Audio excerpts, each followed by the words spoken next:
The world knows that Joe Biden, Xi Jinping, they'll be meeting very soon during a time of high tension, no less. What can this virtual summit achieve? Well, we need to keep in mind that the summit is occurring at a time where it's really the lowest point in U.S.-China relations. And so one meeting is not going to turn the relationship around. I think we should have modest expectations and hope that the two leaders can set the tone and the direction for the relationship going forward. Yeah, expectations should be modest given the number of challenges in this relationship. And ahead of this summit, we heard from the U.S. Secretary of State, Antony Blinken. He spoke with the Chinese Foreign Minister Wang Yi, and they discussed Taiwan. Blinken expressed concern about Chinese pressure toward the island. Wang Yi urged him not to send the wrong signal. Is the fate of Taiwan right now the biggest flashpoint in relations between the U.S. and China? I think that's fair to say, and you're correct. The two foreign ministers spoke today, not just on Taiwan, but I think it's important. They're making preparations for this virtual meeting, so there'll be no surprises. But Taiwan will rank high on the agenda.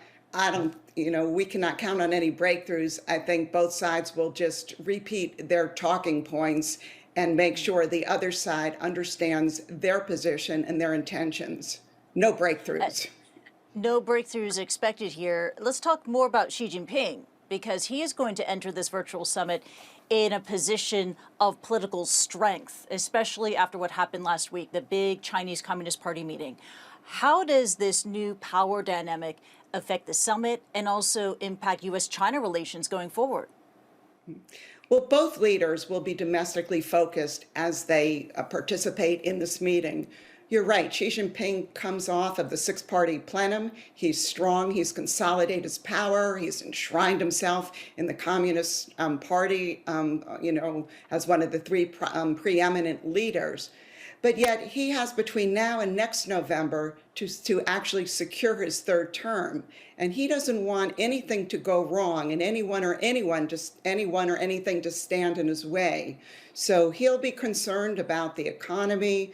He'll be concerned about any flashpoint in U.S.-Chinese relations, and he'll want a stable relationship with the United States. And the president, I think it's interesting, he'll be attending this meeting following the signing of the infrastructure bill. And I don't think that's a coincidence. I think he wants to show Xi Jinping that he also is coming into the meeting from a position of strength. And let's pull the lens back here and look at the big picture, the significance of this virtual summit. Why is it so critical for these two leaders to meet right now?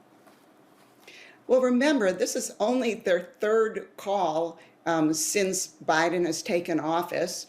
Relations are at an incredibly low point, although we have seen some de-escalation in the past month.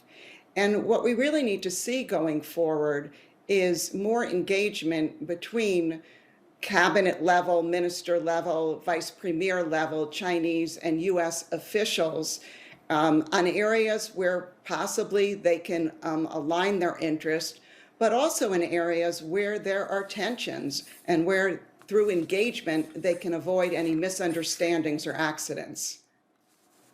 And the fact that Biden and Xi will be talking could represent a sort of step forward. So after this meeting, how can the U.S. and China use this moment, use this positive momentum? What are the areas of potential cooperation? Well, number one, climate change. And we already saw last week at the COP26 that China and the United States made a joint declaration and announced a working group. I think on trade, China could agree to purchase more and both sides could work constructively in implementing the Phase 1 agreement. We can also see modest steps like more visas being issued by both sides, as well as the reopening of consulates. But what I'll be looking for is what they say about the relationship going forward and whether there are concrete plans and concrete issues that each side refers to, which sets, again, the tone and the direction for the relationship for the weeks and months ahead.